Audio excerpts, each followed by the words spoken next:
Come and see how good I look. He refers to himself as the Godfather. I'm going to make him an offer he can't refuse. He spends more time on his hair than on the golf course. That was my hair. I'm a Dapper Dan man. If you need a gym card, he's got one. He is George Honeycutt, the Godfather. Don't act like you're not impressed.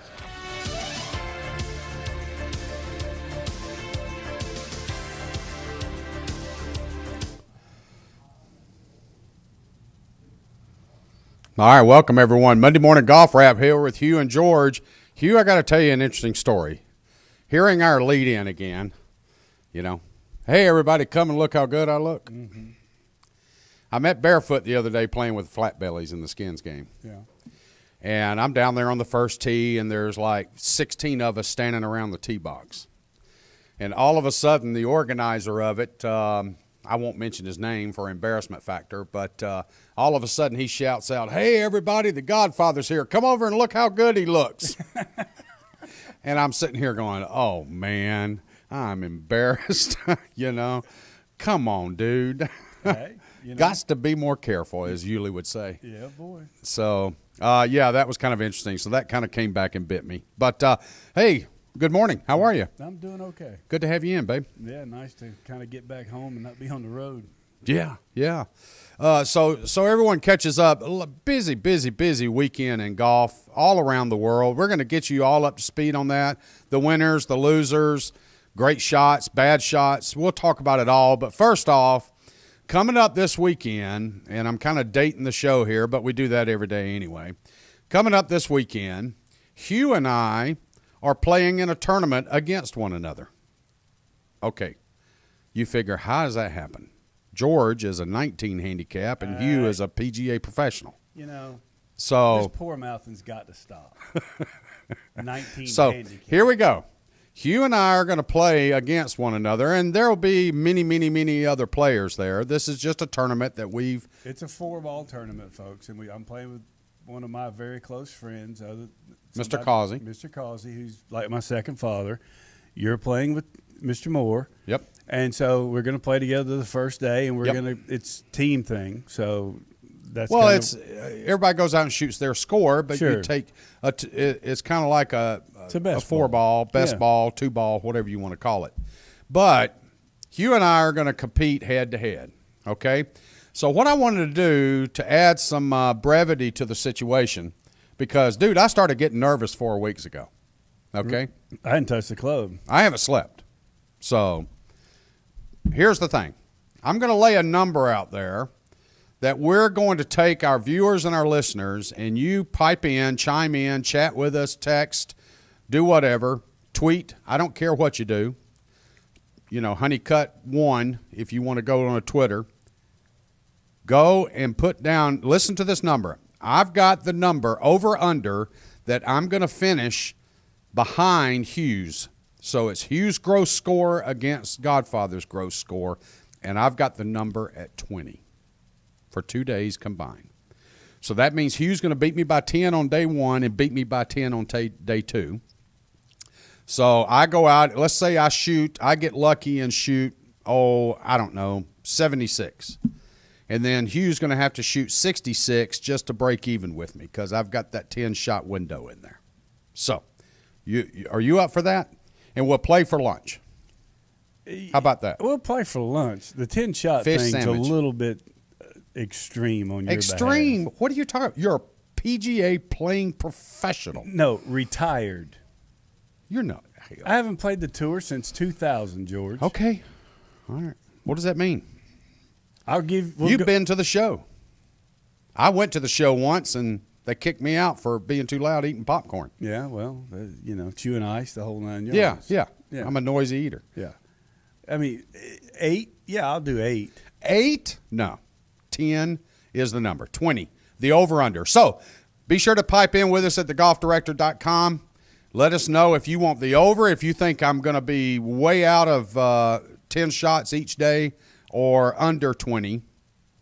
And hopefully we get I'd like to see a winner of this. Maybe even put in there what you think the Godfather's total score will be over the 2 days. How about that? We'll make that also a separate category. Yeah. How about that? Okay. And then why don't we come together with some prize or something we'll send to our viewers or listeners? There you go. You want to do that? Yeah. Yeah, we can come up with something. Maybe send them one of these new cork grips or something. The cork tree Oh, grip. yeah, we could do that. Yeah. That'd be a Or good maybe one. even get a lesson with HR3. How about that? Yeah, they could do that too. Come to Myrtle and get a lesson. Yeah. You can. All right, so the number is at 20. Combined score 2 days. Take the over-under, and then if you want to play even further, you can actually put in a number that you think the Godfather will shoot over these 2 days. Now, the tournament's being held at Shaftesbury. Yeah. Used to be your old home, and so you have an advantage there. Oh, for crying out loud. Of course, part of the Glenn's group, and now you're at Possum Trot. So, but, I mean, you're close personal friends with the greens superintendent, so he's probably going to cut the greens just the way you like them. So, I'm at disadvantages before I even get to the parking lot. Have y'all ever heard anybody pour mouth any better than George Honeycutt? So, the only thing I'm looking forward is just watching you play, dude. It's an inspiration. Where's the trash can? I got it. All right, let's get started on the golf, baby. Let's do it. Busy weekend. We had the Open last week, and by the way, Jeff tweeted out, Facebooked out, I think it's gone through all the social media outlets, how many countries were viewing and listening to us, thegolfdirector.com, during the Open Championship. And, Jeff, if I'm not mistaken, that number per countries were at 62. 62 just on the Monday. That's crazy, dude. I know.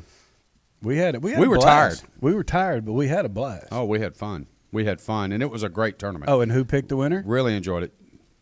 You did. Thank you. Okay. All right. Well, my boy almost made it.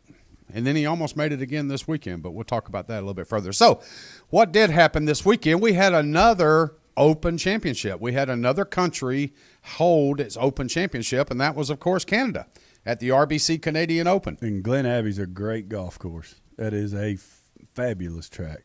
Of course, everybody remembers the famous Tiger shot from the bunker on 18 with that pin over there in the back far right corner. Yep. And, of course, back then everybody thought, oh, he'll lay up, he'll never go for this. I remember exactly Johnny Miller saying, well, I just can't believe he would even consider just even looking at the pin. He should just lay out to the left, chip up, and then hopefully make his par and get out of there. And, of course, no, Tiger takes it out and goes straight over the pin, much like Bubba Watson did yesterday from 184 yards with an 8-iron. 184 8-iron. And he flew it 5 yards too far. That's unbelievable. He had to stand out there in the fairway and watch Jason Day make a birdie to separate himself then a 2-shot lead. Mm-hmm. So it was inevitable. David Hearn had to make eagle, or Bubba had to make eagle just to get in the playoff. Yeah. Birdie wasn't going to get it. And this is after Jason Day basically separated himself. First off, he came from behind. David Hearn was leading this thing. Yeah. And then Jason Day birdies 16, 17, and 18 to take a 2-shot lead with Bubba and David Hearn behind him as the last group still remaining on the course. Sinks about the same distance and same type of putt that he had just the week before at the Open to get into the playoff. Yeah. And he left it, 6 inches short. Yeah. And he was kicking himself hard. Oh, yeah. Yeah. Well, I mean, the beauty of it is, too, up there in Canada, you got bent grass greens, and, I mean, they've got them at a different speed than what you had at the Open. But, that golf course, I mean, 16's a good par 5, and then 17's a really good par 4. To make birdie there is, that's a pat on the back to him. And then if you drive in the fairway at 18, you can knock it on that green in 2, even for somebody short as I am. It's one of those that kind of gives you that dramatic finish. But, you talk about Tiger's shot that year. I mean, that's still one of the greatest golf shots ever played. Oh, sure, absolutely. But, then again, too, you could argue that Dustin Johnson's 2 shots that he hit on 18 at the U.S. Open were probably 2 of the greatest shots ever played. Yeah. So there are those shots historically that will go down in time as being the best of the best. But Jason Day on 18 yesterday, the one thing he couldn't do, and he did, he blew it into the bunker. Yeah. Then he plays the chip out to a comfortable yardage, but then leaves himself a 20-foot putt.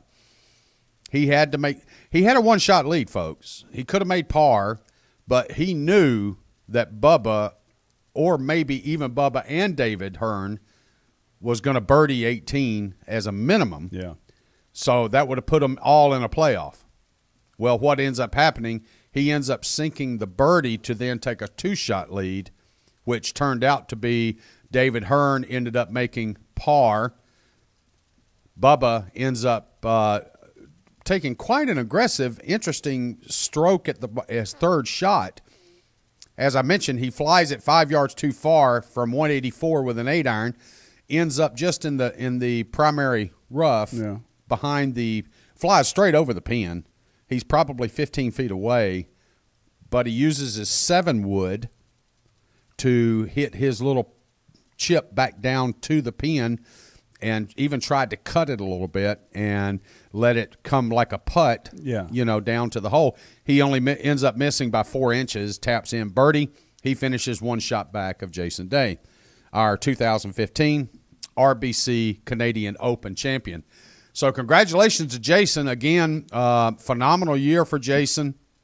This is just proving steadfast that he wanted to really get his game in major championship tournament condition, and he has done such. What we saw him do at the Open, we saw him play well at the U.S. Open, and now do we again move him into that top 5 consideration for the upcoming, quote-unquote, the upcoming PGA Championship? I don't think there's any question. I mean, the young man's got one of the best golf swings in the business, and he's played very well in the majors, and he's had a chance in each one of them. So, I don't see how you don't put him there. He's also one of the ones that you've picked on in the past and comments made about how do you swing that hard every time and then expect to keep control over it. But he seems to have it dialed in, Hugh. He does, and you've noticed though, even at the British, he did keep it under wraps a couple of times where he hit just nice, solid, smooth swings. And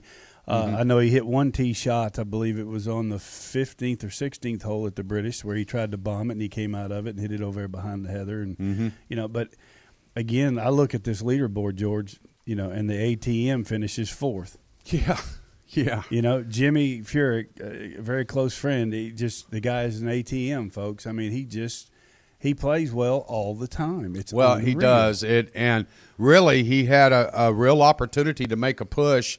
He finishes, actually, at the end of the day, he was 3 shots back of Jason Day at 14 under par. Jason, of course, finishes at 17. Jim Furyk's at 14. But until the last really 4 holes of the tournament, Furyk was right there, dude. Yeah. I mean, he could have easily popped into that first or second position, and then if he would have stayed productive, I guess for use of a better word, he had a bogey late. He all of a sudden pushed a drive, and then he found himself again. I don't know if he got tired. I don't know if whatever. It's not mental lapse because he's one of the smartest course management people there is out there. Oh, yeah. But, again, he kind of he tugged a driver. That got him into trouble. And so it was, there toward the end of the round again. So, and I think you're going to see a lot of these guys take breaks now. I mean, they've played a lot of golf leading up into they damn well deserve it. Yes. I mean, several of them have been going now hard for 5 weeks or so. Like we saw this week, Jordan Spieth took a break. And good for him. By the way, happy birthday to Jordan Spieth, who turns 22 today. So our young man is now a mature adult. So he's an old head. I hear you. Then we get to look at, let's wrap this up, and then I'll turn the conversations over to another tournament that occurred this week. One individual that I wanted to bring up that had a very good RBC, and that's Stewart Cink. I was really happy to see Stewart back up there in the quote-unquote top 10. He finishes tied for 5th place at 13 under par with Tom Hodge. And then Adam Hadwin's tied for 7th with Austin Cook. Matt Kuchar's there again. Charlie Hoffman was right there. They were all at 12 under par. So you had Jason Day, of course, winning the Open Championship in Canada. You had Bubba Watson finishing second. David Hearn, the Canadian, and what a support from the crowd up there. Of course, we have thousands of Canadian listeners and viewers here to the network. Yes. And I want to applaud each and every one of them for the support they give this tournament, for how they turn out. And I am just glad that, there were several Canadians participating in this event. Many of them got exemptions just because of their nationality. Sure, and it's well deserved. And without Mike Weir playing, taking a break now, and you look at Hearn, he's up there. The pressure on him to win, and he shot even par of the last day. There was no pressure on him Thursday and Friday because it was which of the Canadians are going to pop up and get on the leaderboard. And Thursday, Friday, David wasn't even in the, he was in a broad list of Canadians and how are they going to make the cut. Yeah. That was the discussion. And then all of a sudden after Saturday's round, David goes out and on Friday shoots 64, so that just vaults him right up there to the top. Yes. And so they said, okay, now we'll focus on David Hearn. And he shoots 68 on Saturday and, of course, goes out yesterday and just never could seem to get it in gear. I don't know if it was nerves, representing the host country, Sure. to put a Canadian's name on that trophy, which you've seen the likes in the past of Mo Norman, which, by the way, dude, the other day Golf Channel just happened to show their Mo Norman special that aired several years ago. I had tears in my eyes, dude. I mean, just to watch the man strike the ball and talk, he was. I heard, my dad would tell stories about Mo, because he played the tour some, when Daddy was there and stuff. Yeah. And then when I was on tour and we were up there at Canada, and Tom Lehman and I were standing there hitting balls together, and Mr. Norman walked by. You can't miss him with the clothes he wore and just the way he talked. He double talked everything. Right. And Tom got him to hit balls. And I bet you 20 players just stopped and walked down to stand around and just watch and listen. Because, he's got a comment for everything. He's got a narrative for everything. It's just an amazing thing to be able to see. And he's sorely missed because he is definitely one of those personalities that you just see once in a lifetime. Yeah, I just I got to meet him in later years with his dementia and Alzheimer's, really, is what it was. But bless certain people's hearts that ended up taking care of him. Yes. In the waning years of his life. And I include in that conversation Titleist Acushnet, who basically made sure that Mr. Norman was comfortable the last several years of his life. Yeah. So I thank them for doing that. Moving on. Okay, let's talk next. Where do you want to go next, bud? I think we go to the Senior British. Senior British. What a good tournament that was at Sunningdale, the old course. I'd love to play there one time. That would be neat. Looks like a neat golf course. It does, doesn't it? It's just, kind of, you got an elevation, mindset. You got to, okay, what is this doing and what is that doing? And do I kick it off this hill or whatever? I mean, I'd be so doggone confused, And it just kind of meanders. You got holes with trees and things, and you don't think of that over there. And they had the typical, UK weather. They had rain, they had wind, and a little bit of everything. And just glad to see a good friend and someone I've known since junior golf went out and basically held off the best in the business in Bernhard Langer and Colin Montgomery, and that's Marco Dawson going out and winning this thing. Second win this year, dude. Yep. And now a major. And it was funny. We used to call him Popeye because he's got forearms like Popeye. Oh, he's Folks, huge. When I say this, I'm not kidding you. And they've been like that since we were 13, 14 years old. He kind of looks like one of those character actors that he's the first one that you would put into a film that's going to have a bar fight. Yeah, exactly. He's a motorcycle gang member. He's I don't know. He's some kind of old retired boxer in a movie or something like that. He's a blue collar looking type of guy. And just a great guy. And I sent him a Facebook message yesterday saying, congrats, Popeye, way to go. Nice to see you pull this off. And it wasn't 5 minutes later I got a like, from him. Yeah. So, he's he's one of those. He and Lee Jansen played together at Florida Southern, Division II school. Played against me when I left Mississippi State, went back to Columbus State. And, we've played against each other a long, long time. And it just goes to show, folks, if your kids want to play college golf and they're all into Division I, as long as you got a place to go and you can compete and learn how to win and play solid golf, it doesn't matter where you go. It's Division how you develop. Division III, It's how NAIA. it's how you develop. And That's right. these guys came from the legacy of Florida Southern and Charlie Matlock, and here you have your Senior Open champion that played at Florida Southern. What a up and down round Marco had too yesterday, dude. 5 birdies, 3 bogeys, 2 eagles. Yeah, that's a scorecard, dude. That's a rainbow of colors. Oh yeah, and it just goes to show, pressure, weather, wind, whatever. You've got to learn how to bounce back. And when you got a Bernhard Longer, who we just talked about a few weeks ago, Hugh, about kind of disappearing this year. Yeah. Where last year he was running away with everything. This year, Bernhard, I don't know if it was putting, I don't know if it was family, I don't know what it was, but there was related issues. And now, all of a sudden, the last couple of weeks, he's been playing like gangbusters. He goes through 0 bogeys yesterday's round.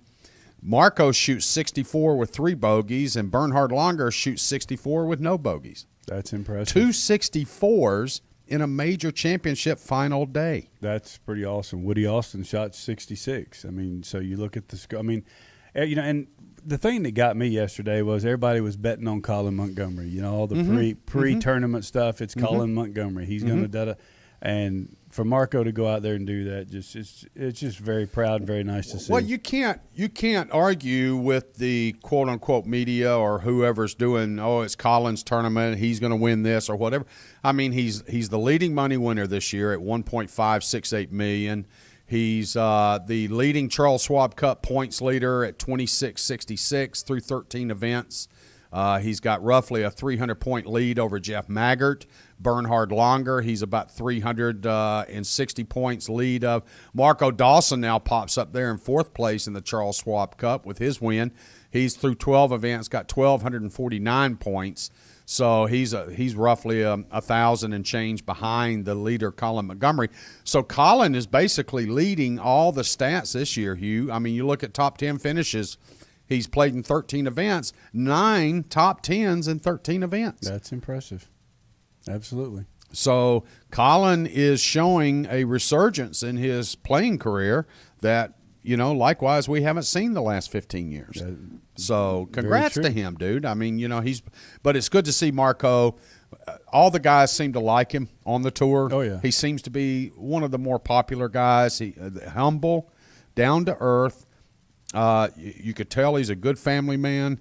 So it's just good to see. He's kind of got that blue collar look about him. He does, and then he goes about his business that way. I mean, the guy practices as hard as anybody I know, and even to this day. So, it just goes to show if you want something bad enough and you're willing to work hard enough for it, you can achieve it. Well, let's jump over. There was a tournament going on actually early morning for the last 4 days, and the tournament I'm talking about was, of course, the Omega European Masters and Cran-sur-Sierre golf course in Switzerland. What a beautiful looking place that was, huh? Son, you stand up on the 7th green and you can see 50 miles. Oh, yeah. 50 miles. I mean, how gorgeous can that be? Oh, they showed some of those views, and you just sit back and you go, are you kidding me? Wow. I was so impressed. It's so much fun to watch this tournament also, just to follow it day to day to day to day, just simply because of even on TV, the spectacular views. And you could tell the guys enjoy playing the golf course because there's a couple of par 4s, one in particular, number 7, as we just talked about.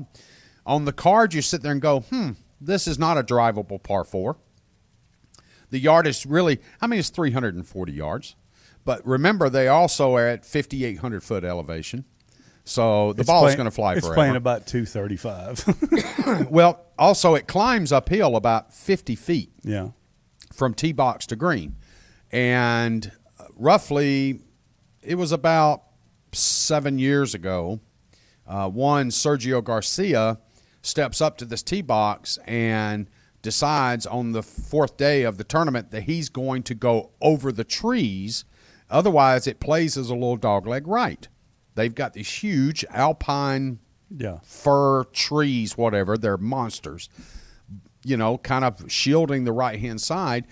And then to this elevated green, and what they look to do is hit a hybrid or a 3-wood up the bottleneck on the left, and then they're hoping to get into the run-up tongue area of the green, and then they, either putt or chip or whatever for eagle. Yeah.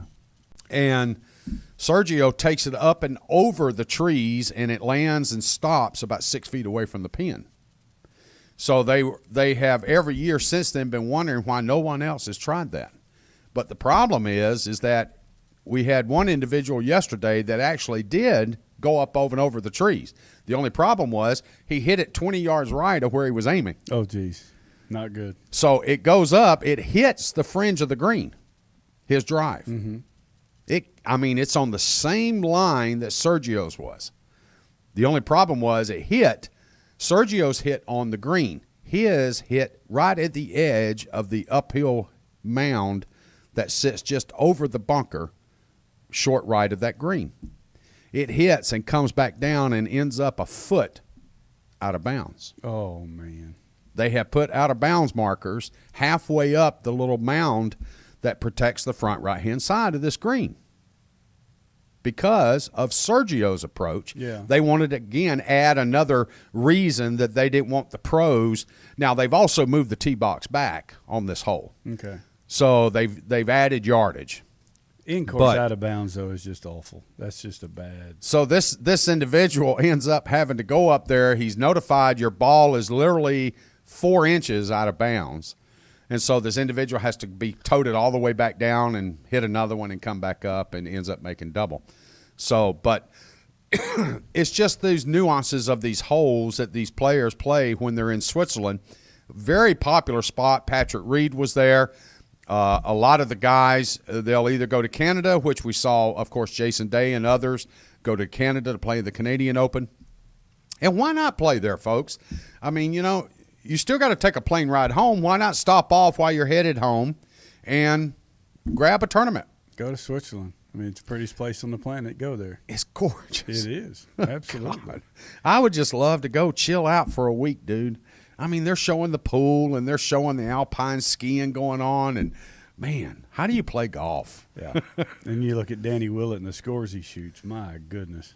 Well, it ended up being a really, really exciting tournament, folks, because of a couple things. One, it was really the European Tour Callaway performance weekend.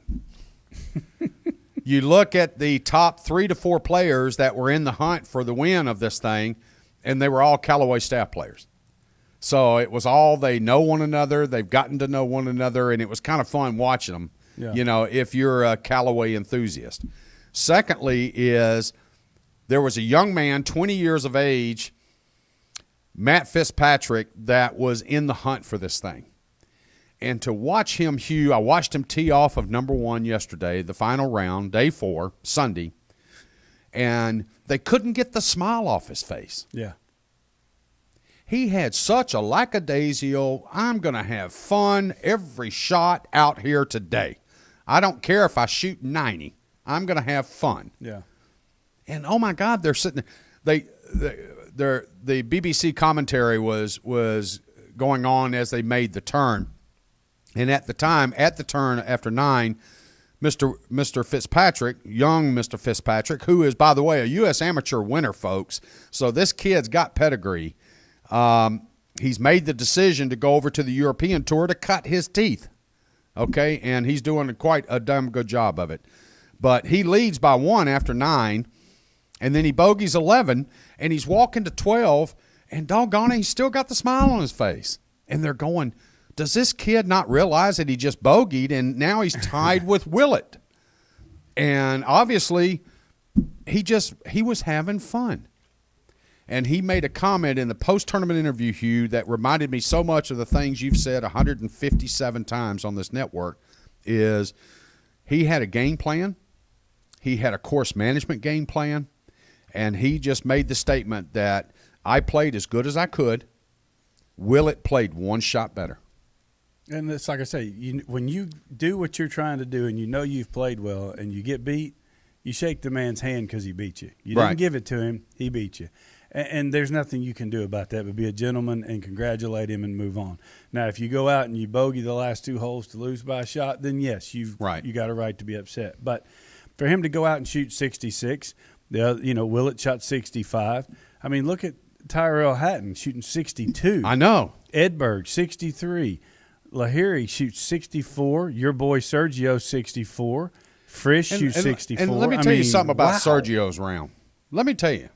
This just proves my point, and I promise you, he knows all about Sergio. Sergio could not have made a putt into a 55-gallon drum yesterday from 3 feet. He could not have made a putt. But what did he shoot? 64. Thank you very much. Best damn ball striker on the tour. Oh, they say that constantly. It's unbelievable. I mean, he was so frustrated. A 10-footer birdie. He missed the cup by a foot and a half. And I'm sitting there going, finally, my wife, she who must be obeyed, she gets up and comes outside to the screen porch where I'm viewing the broadcast, okay, having my morning coffee at 5 o'clock. And she goes, could you be a little bit quieter, please? I said, honey, Sergio just missed the 6th putt from inside of 10 feet. And she goes, I don't care. It's 5 o'clock in the morning. I'm out there screaming at Sergio. Oh, Lord. I know he didn't hear me. But hey, Jeff, tell me this doesn't sound familiar. Everybody talked about Ben Hogan being the greatest ball striker ever, and he said putting shouldn't be a part of golf.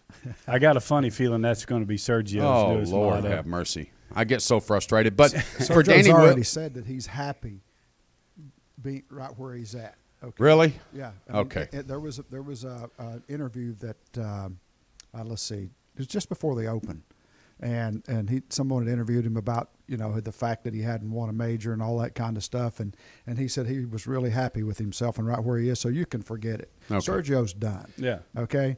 Well, I made a commitment at the beginning part of the year. This was the year of the surge. So you're going to pull for him the rest of the year. I have to do it. Yeah. Because of my commitment. Next year there'll be somebody new. Well, that's good. Okay. That's good. I like to see loyalty. Yeah. Well, I'm here, aren't I? Yeah. All right, moving on. For Danny Willett, great win for him. He's going to move inside the World Golf Rankings top 25.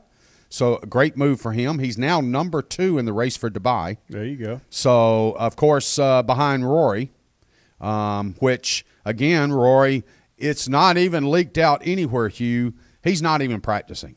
He hadn't even got a club back in his hand. I don't imagine he's hardly even walking. So I think he's pretty much done, dude. I would imagine that we won't see him the rest of the year. You may not. So if he's smart, you don't push something like that. You make sure it heals, and then you start over and go from there. Unless he wants to end up like Tiger. Yeah. So as Hugh mentioned, Terrell Hatton ends up shooting a phenomenal 62 yesterday, an eagle and 6 birdies. World Golf ranked number 10 in the world. Sergio Garcia finishes 6th at 11 under par. So congratulations to Danny Willett for picking up the Omega European Masters. Great tournament. And between him and Matt Fitzpatrick, who again is a World Amateur winner, or a USAM winner, excuse me, they're both from Sheffield, England. So it was kind of like they both knew one another. They were both pulling for one another, and I think they had a lot of fun playing together coming down the stretch yesterday. So that was a lot of fun to watch. Also occurring this weekend, as we mentioned, busy Meyer LPGA Classic, and Miss Lexi Thompson comes back and picks up her first win since 2014, and this is her 5th win. She finishes at 18 under par, 1-shot win, basically over a Jarena Pillar who came out of nowhere, Hugh. She shoots 64 on the final day, finishes tied for 2nd at 17 under. Jarena had 7 birdies in her first 12 holes. That's some good playing there, dude. That's really good playing. Jarena has had 107 starts, made 86 cuts in 107 starts. So this young lady can play. She may not be winning, but she's an ATM. Hey, that's what it's about. You make cuts and you're making money. Sooner or later, you're going to walk through that door and win. But Lexi, has 8 birdies of her own, 2 bogeys for the day, shoots 65. She also had a great opening 7 holes. She has 4 birdies in the first seven holes. She started the day behind Salas, 4 shots behind the leader at the start of day 4, and then goes out and shoots 65, overtakes the field, and Lexi Thompson was absolutely booming the driver yesterday. Booming the driver. Now, coming up this week, the ladies, British Open. Yeah. Different golf course. We're going to deal with some weather conditions. Lexi hits the ball real high, Hugh, but the thing about it yesterday and over the entire weekend really at the Meyer LPGA Classic was she was hitting fairways. And yesterday she hit 12 of them. So, but real high flight, ball settles down, it doesn't have a lot of roll on it. Is that going to be the shot pattern necessary for next week at the British Open? Well, let's look at in modern day times, who's the best British Open player in the modern era? Tom Watson. Mm-hmm. Tom Watson does not hit it low. Tom Watson hits it high and doesn't care. Mm-hmm. And he's won 5 British Opens. Good point. So good point. If you hit it solid and you can hit it on line, like Watson used to say, he goes, it doesn't matter if you hit it up in the air, if you hit it low, if you hit it solid, the wind's not going to hurt it. Mm-hmm. So that's the key, is learning to maintain your pace, hit it solid, and hit your shot. Don't change your game just because you're going somewhere you think you have to do something different. Okay. If it's not, like Daddy used to say, if it's not broke, don't try to fix it. Well, there was also the Women's Scottish Open going on this weekend, and Lydia Ko was actually making a run for that, but she ends up several shots back. And the weather conditions really got them acclimated to what they're going to see coming up this week. Mm-hmm. So the girls that were in the U.S. playing are a little bit behind, let's say, in getting acclimated. And this is the same scenario that the men also come to make a decision on every year. Do I want to go ahead and go over and play in the Scottish the week before the Open Championship? The women now have the opportunity of going over and playing, the Scottish Women's Open Championship, and then before they play in the British Open or the Open. So, but again, these two tournaments kind of paralleling one another. LPGA, hats off to them for the merger with the European LPGA. They were able to pull off both tournaments. They were able to capture the attention of Lydia Ko and others from the U.S. LPGA Tour. So, although that relationship politically is all not as full as it is maybe between the European, the RNA, and the USGA and the PGA, but this is something, again, that the organizers with the LPGA, they've said, look, instead of us beating each other and fighting with each other, we need to start kind of combining each other. Well, I don't. That's the only way we're going to stay alive. And it's nice to see them come to that understanding, George, simply because they need each other to survive. Oh yeah, and they've recognized that, and it's actually brought women's golf more to the forefront. And it's easy to sit there and say, okay, well, it's Europe and it's the U.S. and come together and you can help women all over the world. Because a lot of the Koreans and the Asian women are coming to the United States to play, and now the LPGA is going there, going to Asia and playing a lot. You might as well come together and let's build one ladies tour that all of a sudden becomes like your world LPGA. Well, let's remember last year it was Mo Martin that hit that quote-unquote striped 3-wood from roughly 240 yards. She basically finishes 6 feet from the hole on the par 5 18th at Royal Birkdale. And then she, sets up and sinks the biggest putt of her life, her first eagle of the season actually at that time, to win the 2014 Rico Women's British Open. And so you've got the likes of Mo Martin, which everyone would have to talk, is she a favorite for this year? Then you've got to go down. You've got MB Park. You've got Stacey Lewis. You've got Lydia Ko. Now you have Lexi Thompson, who, seems to have her game in gear, ready for the Open Championship. Si Young Kim. You're looking at Na Young Choi. So there are just so many names that you could, you still have Christy Kerr. Again, Brittany Lindiscombe, Suzanne Patterson, Anna Norquist. I think one name that I'll throw out that I don't think has a snowball's chance, that's Michelle Wee. I think you can just take her out of the picture. Yeah, I agree. Psychologically, she's fallen back. I don't know, whatever. It's I don't know. This goes along like with the Tiger conversation. Speaking of which, PGA Tour up in Washington, D.C. Actually, they're playing in Virginia, but who splits hairs? Yeah. And Tiger's playing this week. So, you got Justin Rose in the field. You've got a couple others that are going to be there. And, of course, this is everybody's question as of this morning. Is Tiger going to show up? Has he got a chance? And does it depend this week how he plays, whether he's given any credit as far as possibly being able to play well at Whistling Straits coming up next month? So what's your thoughts on that? And then we'll close. To be honest with you, after what I've seen, I think you might as well go to Vegas and play the crap table, because I think that's about the same chance he's got. Yeah. That's just my own opinion. I mean, watching him at the British, I mean, it was pretty sad. Well, of course, right here on thegolfdirector.com, we plan to give you live coverage of the PGA Championship coming from Whistling Straits, Kohler, Wisconsin. We're excited to be able to do that. We're looking forward to doing that. We love the golf course. That's another one of those places, and there's a lot that I haven't been to and played, but I would absolutely love to. I've been to the Lodge. Was there for a meeting, but you know how bad it is for the Godfather to go to someplace like that and not have his sticks and be able to walk out and hit a ball. Oh, yeah. But again, it's a spectacular golf course. I guarantee you, folks, that Mr. Kohler is going to have some surprises for us, whether it be the speed of the greens, whether it be the height of the quote-unquote Heather Hay grasses. There will be some surprises, and one thing that will not occur, and I guarantee you will not occur, is there will not be any question as far as the boundary lines on the bunkers or the dunes. So that will be quite explained. Oh, yeah. They learned that the hard way. Yeah. Kohler Whistling Straits has gotten a lot of press from what happened with Dustin Johnson, but I don't think it's all been the positive press that they were looking for it to happen. I agree. So that will be looked to be corrected. But, however, I think it's great that, we saw last year at the U.S. Open, we saw Pinehurst, which, by the way, congratulations to Pinehurst. They got announced again hosting another major championship. Yes. So congratulations to them. But going back to Whistling Straits, we're looking at St. Andrews as being, of course, the Open Championship. We're looking at the U.S. Open being at Chambers Bay, and now we're seeing Whistling Straits hosting the PGA Championship.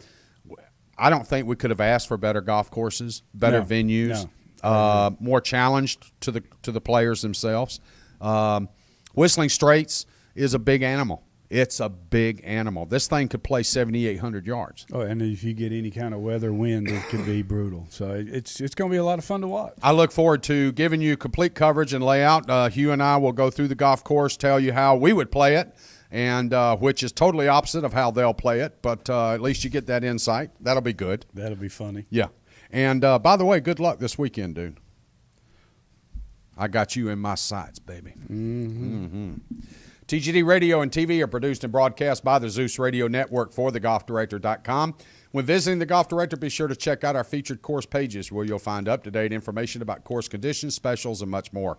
Need help with your next golf vacation? Just call Dave. Give us a call right here at The Golf Director at 844-GO-GOLF-1. That's 844-464-6531. All of our programming is archived for listening and viewing on demand. To catch up on any show you may have missed, click on the TGD Radio or the TGD TV tabs in the menu screen at thegolfdirector.com. We're now available on over 1 billion. Thank you. Devices at iTunes, Audio Realm, TuneIn, YouTube, Ustream, Roku, Blueberry, and Myrtle Beach Golf app. For Hugh Roy III, George Honeycutt, and on behalf of Jeff behind the glass, we want to thank all of you for tuning in, viewing in, and just joining us here at thegolfdirector.com. There's a lot more golf news and information coming up next.